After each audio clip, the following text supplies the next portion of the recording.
Tyronn Lue, I absolutely hate you. You're now on my list of top 5 biggest ops along with Joe Cronin and Mario Cristobal, because here I sit almost at 1 a.m. here in South Florida, and I'm waiting for this game to end so, I can come to y'all with a post-game video as I do. And there's a minute and a half left of the game, and I'm waiting for the final buzzer to sound to record, just in case I don't want to miss anything. Like there was the game versus Houston a couple weeks ago where in the last 30 seconds, they got into that big brawl with Amen Thompson and Tyler, and I just don't want to miss anything, so I wait for the final buzzer.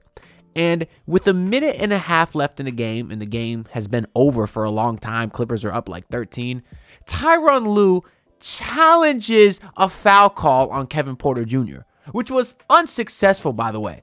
So not only did the Heat lose, not only did they blow an early double-digit lead, but I had to sit through an extra 5 minutes of that just to record this video.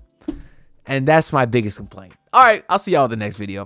No, I'm just kidding. Anyways, of course, we knew this game today was going to be a tough one when you had no Bam Adebayo. The Heat already were having a relatively successful road trip. They were 3-1 prior to this game, and you knew this would be a tough one. You kind of knew it, and you were at least hoping, I guess, to see kind of a good performance from the guys, and you did for a little bit. But truthfully, I think you got as much out of this group as you absolutely could.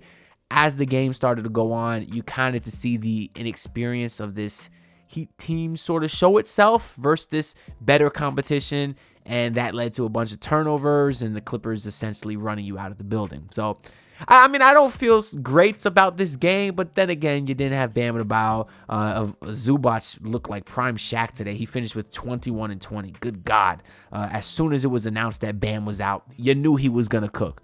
But then again, even if Bam played, Zubac still might have had those numbers because the Heat are a small team. It is what it is.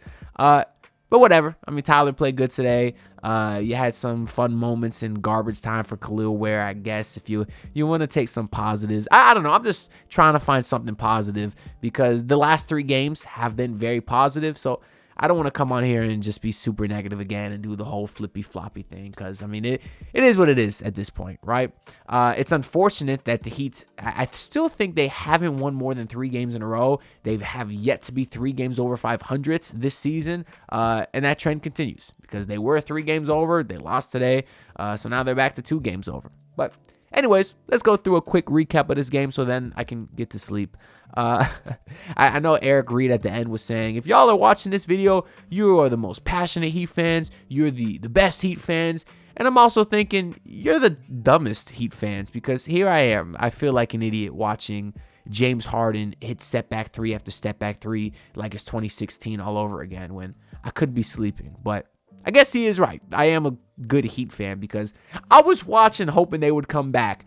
Regardless, I wanted to come to y'all with this post-game video. So whatever. You got no Bam. He's had that back contusion because of that terrible Nikola Jovic lob versus Portland that Bam tried to save and then he fell on his back. In the NFL, they call that a hospital ball. I remember one time Ryan Tannehill almost killed Deion Sims by throwing a ball so bad that Deion just got lit up by the defender and he was hurt. That's why they call it a hospital ball. I think even this year, Tua Tagovailoa threw a bad ball in the middle of the field to Grant DeBow. DeBow got popped, and it was a scary situation. But that's kind of what Jovic did last game to Bam, although Bam ended up finishing the game. He was questionable today, so I do expect he'll give it a go versus the Lakers because he loves that matchup versus Anthony Davis. But on the Clippers side of things, you did get Kawhi back. He was on a minutes restriction. He's only played 2 games this year. Obviously, a lot of that due to injury, but most recently, he missed some time for personal reasons to, tend to families that were dealing with the crazy wildfires in California. So we hope everything is good with that. And for the Heat also, I guess, Jimmy Butler, he has 2 more games left on his suspension. So now the Heat are 3-3 since Jimmy Butler's been. No, that can't be true because he only got suspended for 7 games. So what are they? They 3-2? I forget what the record is without Jimmy. But either way, no, that's right. They're 3-3 because there's only 1 game left on this road trip. Yeah, so they have a chance to go for a winning record on the road trip and a winning record without Jimmy Butler when they play the Lakers on Wednesday. But in the starting lineup for Bam Adebayo, you did get Kevin Love starting, and he looked good, man. Kevin Love hit a couple of threes, and then he was feeling himself. Hit one from like 35 feet out, was looking like Logo Lillard out there. The bench was going nuts, and you absolutely love to see that because Kevin Love has been one of the best vibe guys on the bench all season, and for him to finally get his chance to go out there, and now the bench gets to applaud and cheer for him, I thought that was really, really awesome. But he ended up playing 15 minutes today, and we saw very quickly what happens when Kevin Love plays over his 10 minutes usual stints that he was getting periodically this season, because once it's past like 10 minutes for Kevin Love, it's not great. It's not pretty, and Love did have a really ugly start to that third quarter, which is basically the last minutes he played. But, I mean, he's fine. He's a guy that at this stage of his career is going to get spot minutes, and he did his job today in the spot minutes. It's just they needed more than that because of the injuries. But anyways, shout out Kevin Love, man. I was happy seeing him get out there. Tyler Herro himself also got off to a really strong start. The Heat were actually up double digits in that first quarter. And Tyler Herro was doing everything. He was getting to the rim. He looked real aggressive, was getting to the free throw line. You love to see that from him. Herro actually had 9 free throw attempts in the first half. He got fouled on a three-pointer a couple times early on. Even got fouled on a three-pointer in the second half, too. So he had 9 free throw attempts just off of 3-point fouls alone. But then he did do a good job getting to rim. Even was like out-muscling Harden in transition.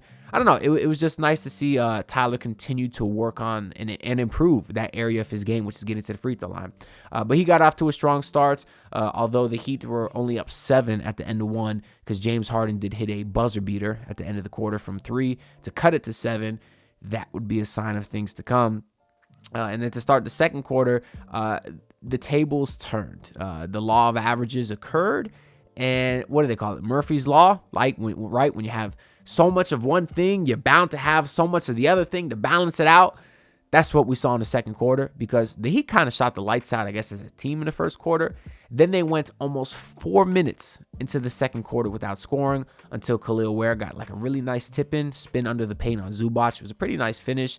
And then Tyler Herro, he actually got a nice steal off of Zubac. That's when he had the and one on James Harden. And then you even had, I think it was Jaime Jaquez that hit a 3 or hit a layup. But that was it. That was literally the Heat's only baskets in the second quarter. You heard me right. They had 3 baskets in the second quarter. I think they were like 3 for 19. The crazy part is, though, the Heat only got outscored by 2 in the second quarter. That's it.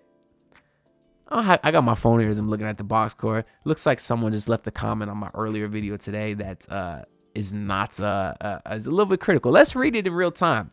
This is from Yusufin W2. By the way, the video he commented on is a video I posted this morning, which is kind of an update with all the Jimmy Butler stuff, especially relating to that Jake Fisher report that came out today. So make sure y'all check that out if you haven't. But this guy, Yusufin, says, Heat fans and podcasters shouldn't exaggerate any news about Jimmy. Relation can't be repaired with no other choice, especially should he find no new home.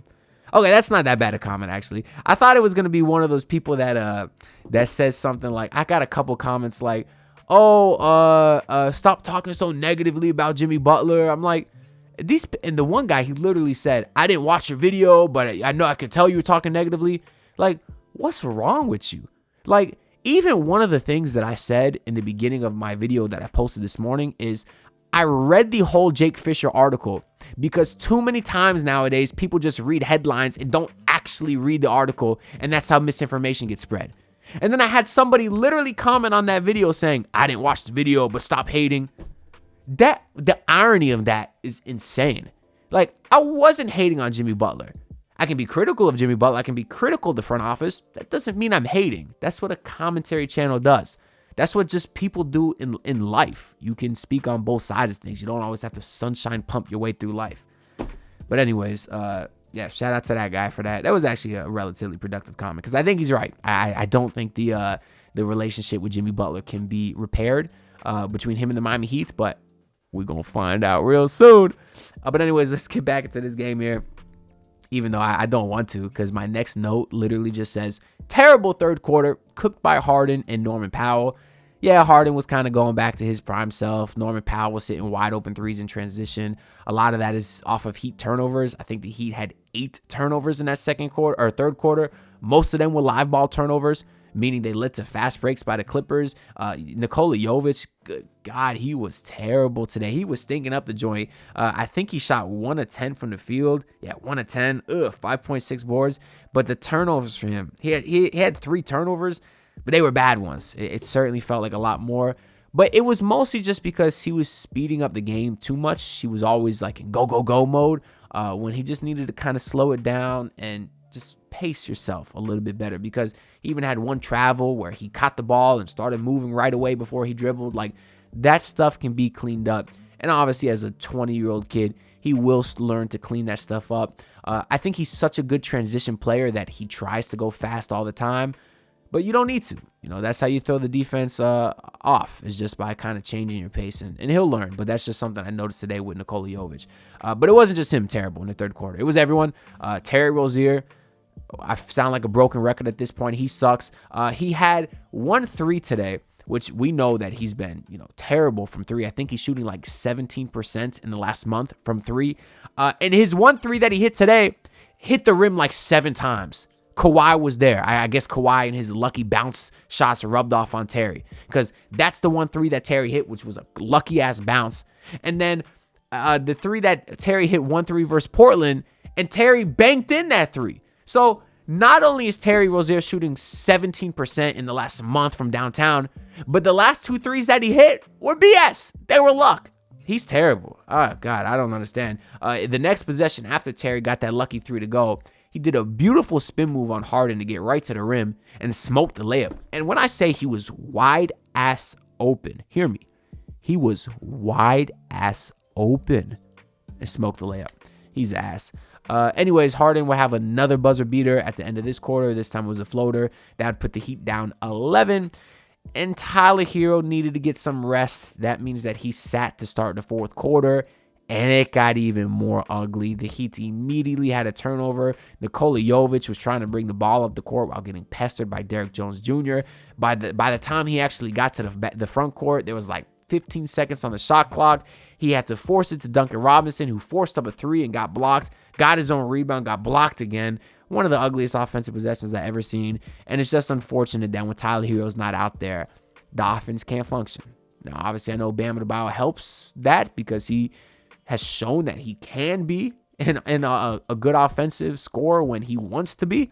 But even if Bam was here, that doesn't fix the problem of hero or bust, because that's pretty much been the Heat offense all season. But Tyler Herro was good today, though. 32 points, 11 rebounds, 7 assists. Shout out to him. Shot 45% from the field, 30% from 3. So not super great efficiency, but literally, he was the only one out there that could do anything. He had to force a lot of difficult shots, and he made a lot of them. But he was great today, I think. Maybe not great, but he was good. Certainly one of the only good players on the Heat today. But shout out to Tyler. Go vote for him to make the All-Star team, because he deserves it. But yeah, shout out to him. Hayward Highsmith today, 9 points for him. You had Jaime Jaquez. He had a rough one. I know he hit a couple of threes today. That's a nice sign, but he was 4-9 overall, and just in general, very, very sloppy. He had 5 turnovers himself. One of them was Tyler gave him a beautiful pass, and Jaime's cutting right to the rim, wide open, and the ball just slips out of Jaime's hands on the way up. It was a rough watch for Jaime Jaquez. That's back-to-back rough games for him after really playing well for a few. But, he's young. He'll turn it around. Kevin Love, we talked about, got 9 points in his 15 minutes, although he shot 3 of 8. All of them were from downtown. And Terry Rozier today, 11.7 rebounds. He's 50%. So there's that, but he was not good today. And I hate all the people that said, and it's not a lot of people, but you're having people be like, oh, Terry Rozier, at least he's a good rebounder. No. Just because Terry Rozier gets all these flashy rebounds with the one hand where he snatches it in doesn't make him a good rebounder. Because most of those rebounds, he can grab with 2 hands and securely grab the ball. But he decides to be all flashy and go out with one hand and reach back and snatch it in. And people are like, oh, look at Terry flying through the air. Like, nah, it's just for show. I promise you. But off the bench today, yeah, everyone sucks. Jovic 5 points, Duncan Robinson 3 points. He shot 1 of 5, and Burks was 1 of 4 or 0 of 4 in his 10 minutes. He's in a little bit of a slump himself right now. And I know Kel'el Ware's numbers look great, and shout out to him for that, because obviously as soon as we all heard Bam was out, Ware's the guy that we were excited to see, and Ware got to play 32 minutes. I'd imagine that's close to his season high, and he had 19 points and 13 boards, a season high 13 boards. He shot 7 of 11. So on the surface, the numbers are great, but if you watch the game, 80% of those were in garbage time, which I'm not taking away any credit from him. Garbage time is where you want these young guys to kind of show out, and even Kel'el Ware hit a couple of threes, had a nice block, so I'm certainly giving him credit. But just, if you didn't watch the game, Kel'el Ware wasn't as good as the numbers show. He missed a few dunks earlier in the game. He missed an easy tip-in earlier. And although he did affect, several shots in the paint like he usually does, and I love him for that, he got torched by Zubac. Like, destroyed, dominated. Whatever adjective you want to use, Zubac did that to Ware. But again, that's expected. I'm not going to get on Ware for that, because Zubac weighs like 50 pounds more than Ware. Like, it's going to happen. But anyways, that's all I got to say for this video. So make sure y'all check out the Jimmy video I posted earlier today. Make sure you comment your thoughts below on this game. I'll be sure to read all of them. Leave a like. That helps the algorithm. And subscribe. It's completely free, and it helps me out a lot. I'm on the grind to hit 7K subs. But that being said, I'll see y'all in the next video. Maybe I'll have one tomorrow, or maybe I'll have a post game after the Lakers on Wednesday. I'll see. But till then, peace out, y'all. Pull up in your city, tryna get that dead face. Do it on my own, I don't need no dead weight. Had to kill him off, yeah, I need a head space. You know this homegrown bitch don't offend me.